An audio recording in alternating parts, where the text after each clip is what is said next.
everybody, happy Thursday. And since it's Thursday, that means that I'm on Twitter. And if you haven't hopped on Twitter, you need to follow me at Kati Morton. I'm pretty easy to find because it's pretty much the same thing every time. It's always Kati Morton or Kati Morton 1 or something like that. So I've already been on Twitter and I've already talked to many of you. So thank you so much for all your questions and all of your help.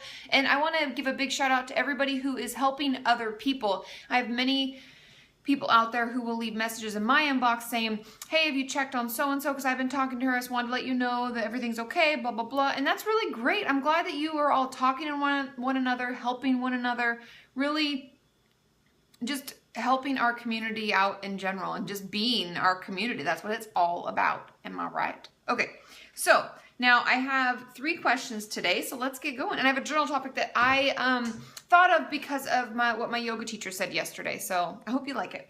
First question, hey Kati, my question is, can you feel nostalgic for times when you were very depressed? I feel myself missing my depression.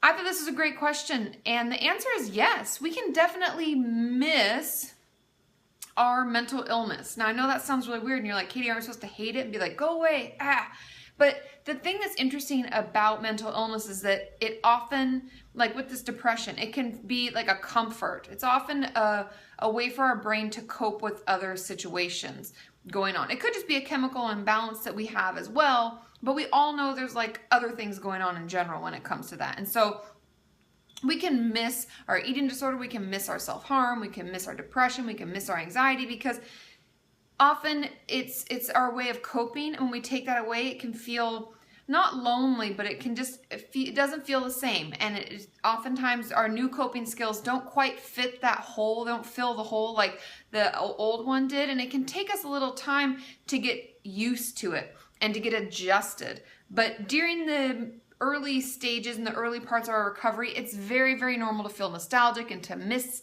our depression or our eating disorder or whatever it is, because we haven't quite got used to the idea that it's not really around anymore. And for other illnesses, I've even had schizophrenic patients when I used to work in the hospital, when we'd get them on a medication that really helped with their positive symptoms, the hallucinations and delusions, they would even say that they missed seeing those people, their friends, the delusions, and hearing from them, you know, the hallucinations. And so we get used to having people around and hearing from them, and then they're gone. And so it's like they miss their mental illness.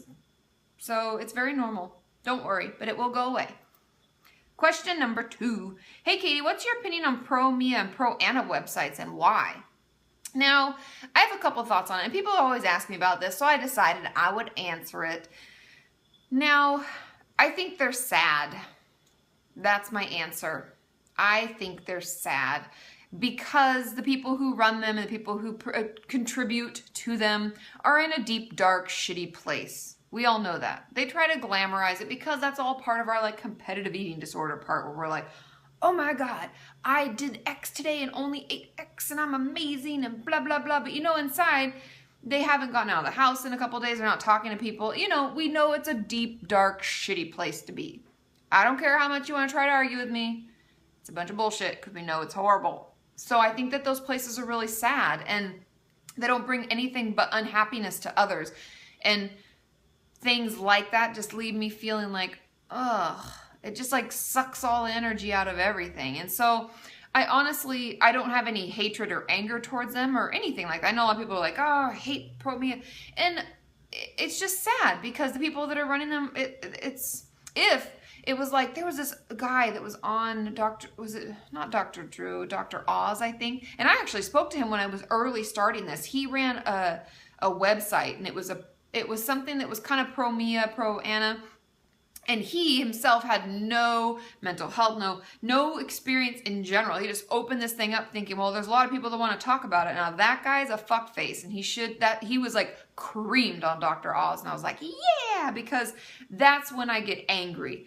It's different, and most of them are run by people who are struggling themselves. And so they've created something, a place for their obsession to go. And it's just sad. They're really sick and they just need some support. So, but if it's run by people who don't even struggle and they're just like creating this, then get off the internet in general. Stop making websites. It's terrible. Okay, so those are my thoughts. And if you disagree, agree, you can let me know. It's fine. There's a free forum. We can have any opinions that we want. Okay, question number 3. Hey, Katie, so I've had BPD, borderline personality disorder. I have a video on that if you're wondering what the heck that is. For what seems like forever, really only a year. It can feel like forever, can't it? And I tried going to college, but I just got kicked out yesterday for my frequent panic attacks and dissociation. Ooh, it's a fruit fly. Sorry, I'm about to make banana bread, so these bananas are getting pretty black. Okay, sorry. I have the ability to appeal their decision, and I'm going to, but I'm not sure if I'm ever going to be fully ready or get the full college experience that I had hoped for. I haven't been getting better, but worse, and I was thinking some sort of long-term treatment would benefit me, but I can't live at home because my dad is one of my biggest triggers, and I also haven't heard of any options other than DBT, which I've done in the past, but it wasn't available in the small town that my college is in. Are there any other options for treatment? Is it possible to get effective care while being a full-time college student? Thank you. Now, I want to talk about this because a lot of us struggle with BPD. I've heard from tons and tons and tons of you that that's something that's very common. Now, DBT is the best. And that workbook that I talk about, it's like a dialectical and behavioral therapy workbook. It's kind of green. It's on my website in my Amazon widget at the bottom. Is freaking amazing. Now, obviously, it would be best if you have a therapist, even a regular therapist like me, you as the client can buy 2 of those books, give one to the therapist and keep one yourself and work through it with them, because that would be really cool. And they could still do it with you, whether or not they're trained in DBT. It's not really necessary, although it's preferred. You could still work through it. Now, something that I've recently become aware of is a program called SAFE, and it's in Wisconsin or Missouri. It's one of those in the mid-states. And it's a program for people who struggle with self-harm. Now, I don't know if you struggle with self-harm, but they do a lot of great work with that.